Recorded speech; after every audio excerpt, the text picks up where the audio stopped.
The strange part is not that Claressa Shields is promoting a fight. Every champion promotes a fight. The strange part is that one public post about sponsors, one wave of relationship discourse involving Papoose, and one upcoming championship event have all been folded into the exact same internet argument, and suddenly people are acting like a business offer is a confession. It is not. But it does reveal something important about how celebrity, boxing, music culture, and social media outrage collide when the athlete is not just selling tickets, but selling a whole identity. Claressa Shields is scheduled to face Kaye at Atlanta's State Farm Arena on August 15, 2026. That part is official. The venue lists the event, the date, and the ticketing information. This is not a rumor page situation. This is a real title fight event at a major arena, with a fighter whose resume is already historic. But right as that fight approaches, a social media dispute around Papoose's inbox exploded into a much larger conversation about the relationship, the promotion, the sponsorship strategy, and whether the public is responding to Shields the boxer or Shields the internet personality. And that is where people are getting the story twisted. Because the actual question is not, who said what in somebody's DMs? The actual question is, why does every personal conversation around Claressa Shields become a referendum on her career, her business, and her legitimacy? Drop your thoughts in the comments, hit like, and subscribe. Let's get into it. Let's establish the part of this story that cannot be debated. Claressa Shields is not some newcomer trying to manufacture a name out of thin air. She is a two-time Olympic gold medalist, a multi-division champion, and one of the most decorated fighters women's boxing has ever produced. ESPN described her as its #1 pound-for-pound women's boxer when it reported on her new multi-fight agreement in late 2025. That is the foundation. Before there were memes, before there were reaction channels, before comment sections decided every post was evidence of some secret collapse, there was an athlete who spent years building a resume that most fighters, male or female, will never get close to touching. Now, that does not mean people cannot critique public behavior. It does not mean fans cannot say, I think that post was unnecessary, or, I don't think arguing in the comments helps a championship fight rollout. That is fair game. Public figures put public material online, and public material gets analyzed. But there is a major difference between analyzing a visible post and turning speculation into a biography. There is a difference between saying, this messaging may not be ideal for a sponsor, and saying, this proves this athlete is finished. The first is commentary. The second is internet fantasy dressed up as analysis. And let's be honest, the internet loves a fantasy when it involves a woman who is outspoken, successful, competitive, and unwilling to pretend she is soft-spoken for people's comfort. That is not a defense of every clapback. It is context. Because when men in combat sports post aggressively, argue with fans, call out opponents, chase publicity, flex their relationships, or say something reckless, the conversation often becomes, he's building the fight. When Claressa Shields does anything that reads as combative, the conversation turns into, she is ruining everything. Does everybody understand how different those standards can be? The current flashpoint appears to be a series of public reactions connected to claims that women were contacting Papoose through direct messages. Those claims have become the fuel for dozens of commentary videos, repost pages, and clips. But viewers need to distinguish what is actually documented from what is being inferred. A public post can show that somebody is frustrated. It cannot, by itself, prove the full context of private messages, who initiated conversations, what was said, or what a relationship is like behind closed doors. That requires evidence, not vibes, not comment section detective work, and not a thumbnail with 3 red arrows pointing at a phone. Still, the moment matters because it happened during fight promotion. That is the surface-level reality. Claressa Shields is entering a high-visibility period before a major event, and every public statement now becomes part of her marketing environment whether she intends it to or not. The same audience that might be hearing about Kaye, the championship stakes, the venue, and the boxing legacy can also be served a clip about relationship drama 5 seconds later. That is not necessarily a moral failure. It is a promotional challenge. And this is where I want the conversation to be more intelligent than the usual, she's winning versus, she's crashing out, nonsense. A championship fighter's attention is a scarce resource. In the weeks before a fight, the public wants to see training footage, opponent breakdowns, press conference moments, ticket momentum, sponsorship activations, and confidence. They want the event to feel inevitable. They want to be told why the fight matters. When personal drama dominates the conversation, the fight itself can become background noise. Not because fans are evil. Because algorithms reward conflict over nuance every single time. That brings us to the sponsorship post, because this is another point where people started freestyling conclusions. Shields publicly promoted premium sponsorship opportunities connected to her fight week and described the event as an opportunity for businesses to gain visibility through fight night placement, events, social content, hospitality, and brand integrations. The post also referenced an audience of more than 18,000 fans at State Farm Arena. The post is public. The opportunity is public. Asking brands to participate in an event is not unusual. It is a standard part of sports promotion. But the internet saw the word sponsorship and immediately translated it into, she is begging. That is not how sports business works. Sponsorship inventory exists because sporting events are monetized through partnerships. Boxing trunks have patches. Fight week events have presenting partners.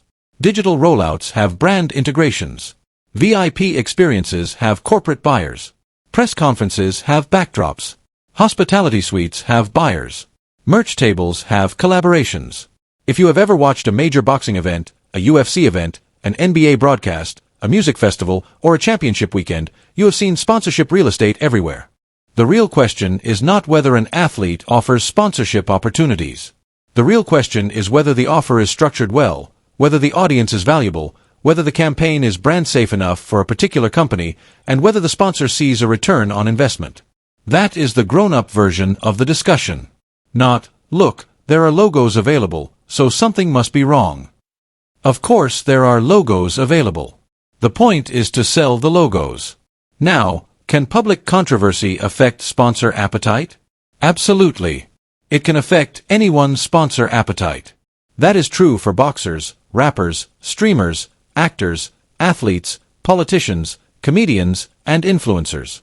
Brands evaluate reach, audience fit, sentiment, marketability, risk, and the likelihood that a campaign will become associated with the wrong headline. Nobody should pretend otherwise. But here is the part people miss. Controversy is not automatically poison. Sometimes controversy increases attention, engagement, media pickup, and awareness.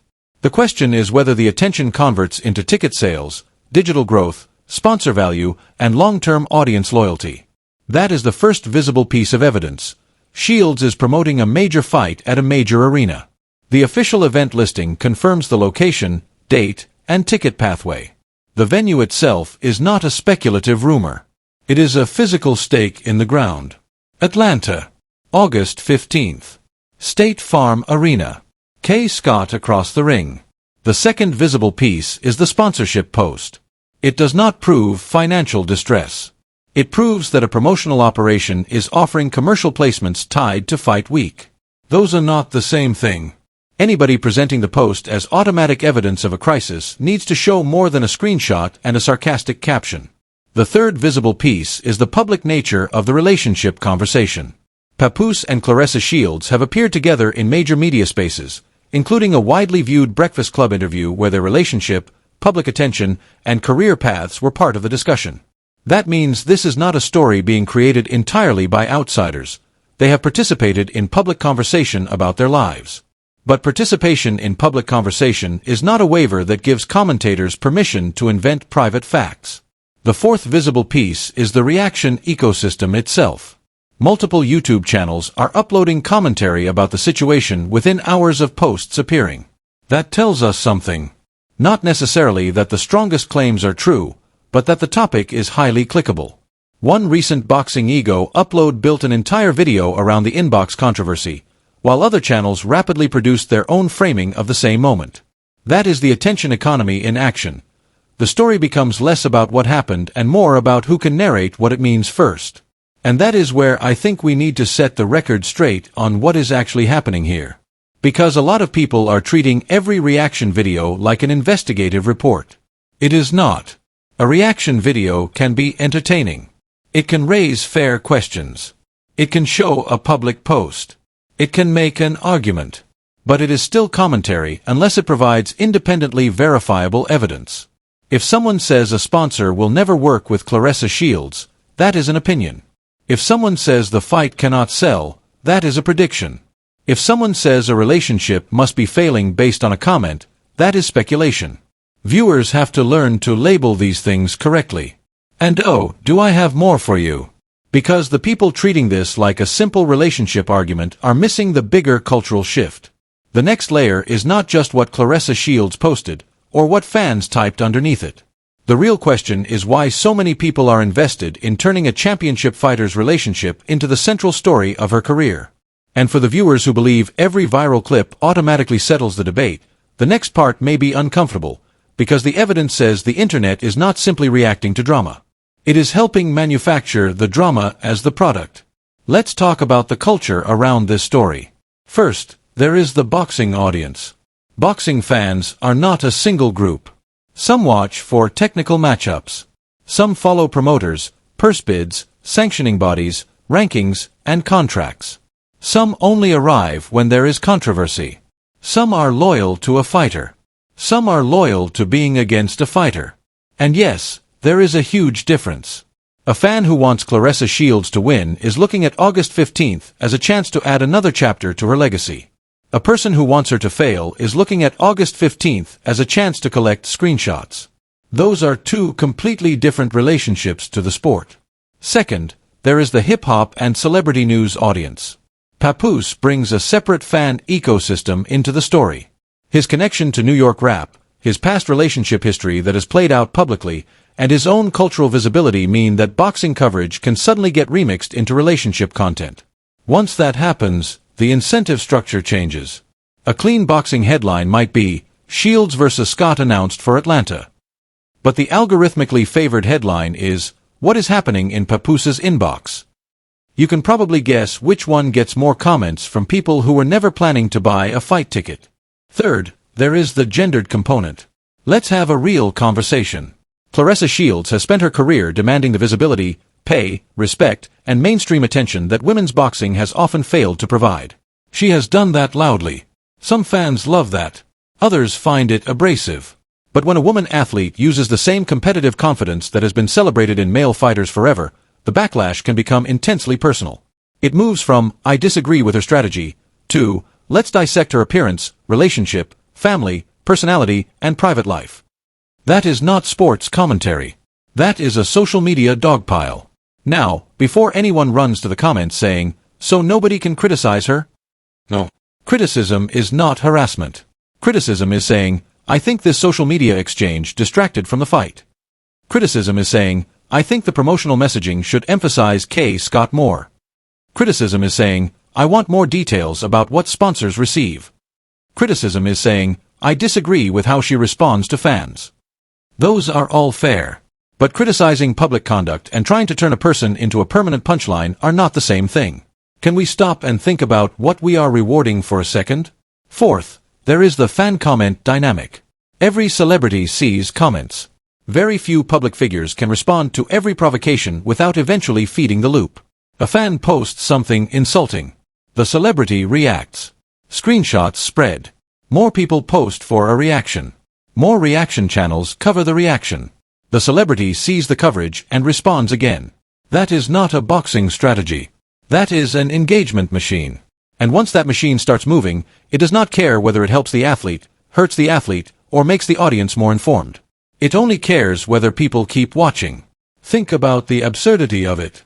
A two-time Olympic gold medalist can be preparing for a championship fight, and the internet can spend all day debating the emotional meaning of a comment posted by someone with a cartoon profile picture and 6 followers. That is the media environment. A fighter trains for months. A random account types one sentence. Then 10 channels make content about the reply. We have built a culture where people with no stake in the event can become co-authors of the event's narrative. The fifth cultural element is the credibility war among commentators. Some channels frame themselves as defenders of the athlete. Other channels frame themselves as the last honest voice exposing what fans supposedly refuse to see. Both positions can be useful when they are grounded in facts. Both can also become performative when the conclusion is predetermined. If every post proves Claressa is a genius, that is not analysis. If every post proves she is finished, that is not analysis either. That is fandom wearing a journalist costume. And this is where I will give the counterargument its full respect. Somebody could say, a champion at this stage of her career should know that public conflict invites attention, and she should move more carefully. That is a reasonable point. A public figure with a major fight coming up has to understand that every viral exchange can become an asset or a distraction. That is true. But the counterpoint is equally important. An athlete should not be expected to surrender her right to respond to public criticism simply because people want a cleaner, quieter brand. The better standard is not silence. The better standard is intention. Does the response serve the larger mission? Does it build the fight? Does it protect the brand? Or does it give critics an extra day of content? And speaking of critics, the more people repeat a claim, the more it starts to feel documented even when it is not. That is the danger. Somebody says, nobody wants to sponsor her. Another person repeats it. A third person says it as if it was a confirmed report. Then 100 comment accounts treat it like accepted fact. Meanwhile, the actual available public information says Shield signed a minimum guaranteed $8 million multi-fight partnership with Salida Promotions and Win Records, and ESPN reported that the deal was framed as an effort to blend boxing, culture, and music. That is not the profile of a person who has been erased from the business conversation. Now we need to change gears, because this is the point where basic gossip coverage stops being enough. Forget the comment sections for a minute. Forget the inbox speculation. Forget the endless "who looked bothered" debates. The deeper story is about the economics of women's boxing, the structure of a cross-industry partnership, and why a fighter like Claressa Shields is trying to build commercial infrastructure around herself instead of merely waiting for a traditional promoter to do it all. This is the pattern interrupt. The story is not a boxer posted a sponsorship offer. The story is that women's boxing has historically had a monetization gap. Elite women fighters have often been asked to achieve world-class accomplishments with less television exposure, lower purses, fewer sponsorship pathways, less promotional backing, and fewer viable opponents than comparable men. When a fighter tries to create a broader commercial model, including music connections, social media, brand placements, hospitality, and live event experiences, that is not automatically evidence that the model is broken. It may be evidence that the old model never worked well enough in the first place. The first systemic angle is promotional ownership and leverage. Fighters do not just make money from winning. They make money from who controls the event, who owns the media rights, who negotiates site fees, who sells sponsorship packages, who owns the footage, who controls the mailing lists, who manages the ticketing relationships, and who profits from ancillary content. A fighter who only shows up to fight can be famous and still have limited control. A fighter who builds a partnership around promotion, music, culture, and direct brand access is trying to increase her leverage beyond the purse. That does not mean every partnership will work. It does mean the attempt matters. ESPN reported that the agreement involving Shields, Salida Promotions, and Win Records was a multi-fight partnership with a minimum $8 million guarantee, and that Shields became the first athlete signed to Win Records. ESPN also reported that the groups described the relationship as a way to combine boxing, culture, and music. That is a business thesis. You may think it is brilliant. You may think it is risky. But it is clearly more than a random celebrity friendship arrangement. The second systemic angle is sponsor inventory. People online speak about sponsorships like they are charity donations. They are not. A sponsor buys access to attention, association, audience, content, hospitality, and measurable impressions. If a brand's logo appears on a fighter's kit, it may be part of a larger deal involving social posts, weigh-in visibility, branded content, appearances, ticket giveaways, VIP access, retail tie-ins, and post-fight media. The value is not only the logo. The value is the campaign architecture around the logo. That means the question is not, how many patches are available? The question is, what is being sold alongside the patch? A sponsor may want a post-fight interview mention. Another may want a branded workout. Another may want access to corporate hospitality. Another may want local market activation in Atlanta. Another may want to reach boxing fans, music fans, women's sports fans, or a specific demographic that feels connected to Shield's story. The sponsorship post is the doorway, not necessarily the full deck. The third systemic angle is audience fragmentation. Claressa Shields does not have one audience. She has boxing fans, women's sports supporters, Flint supporters, Olympic sports viewers, mainstream sports fans, hip-hop listeners via the Papoose connection, celebrity news consumers, and people who only know her through viral arguments. That is powerful, but it is complicated. A brand has to decide which audience it wants. Some brands want the disciplined athlete story. Some want the barrier-breaking story. Some want the culture crossover. Some want no controversy whatsoever. That is not a statement about one person's worth. It is how brand management works. Here is the thing. Brand safety is not the same as personality erasure. Every major athlete has to decide where the line is between authenticity and unnecessary turbulence. But be brand safe cannot just mean never defend yourself, never be emotional, never say anything that makes people uncomfortable. If that is the rule, then many of the most culturally significant athletes in history would have been told to disappear. The better question is whether authenticity is being used strategically. Can the public see the fighter, the discipline, the legacy, and the event, or only the argument? The fourth systemic angle is the media economy. Reaction channels profit from regular conflict. That is not an insult, it is the business model. A single post can generate a video, a live stream, a response video, a rebuttal video, a fan page repost, a short-form clip, and then a compilation. The controversy can have 10 times the distribution of a technical boxing breakdown. So commentators are incentivized to find the emotional pressure point. Was that a bad post? Becomes, she is unraveling. Is the fight being promoted? Becomes, the event is doomed. Is there sponsorship inventory? Becomes, she is desperate. These escalations create retention, but they also distort reality. And I am not saying all commentary is fake. I am saying viewers should understand the incentive. If a creator's strongest content comes from framing every update as catastrophic, then catastrophe becomes the lens. If a creator's strongest content comes from defending every move, then defense becomes the lens. The smart viewer watches the clip, checks the original post, checks the official event listing, reads the reporting, and then forms an opinion. That is how you avoid being emotionally outsourced to the loudest narrator. The fifth systemic angle is the fight itself. Kaye Scott cannot be reduced to an afterthought just because the internet found a more clickable relationship storyline. The boxer in the other corner is part of the event. A legitimate opponent represents professional risk, preparation, and the possibility of a result that changes a career. If Shields wins, the story should be about what she did in the ring and what it means for her trajectory. If Scott creates an upset or pushes a competitive fight, that should be the headline. The sport has to remain the center of the sport. And this brings us to the major truth that has been sitting in front of everybody the whole time.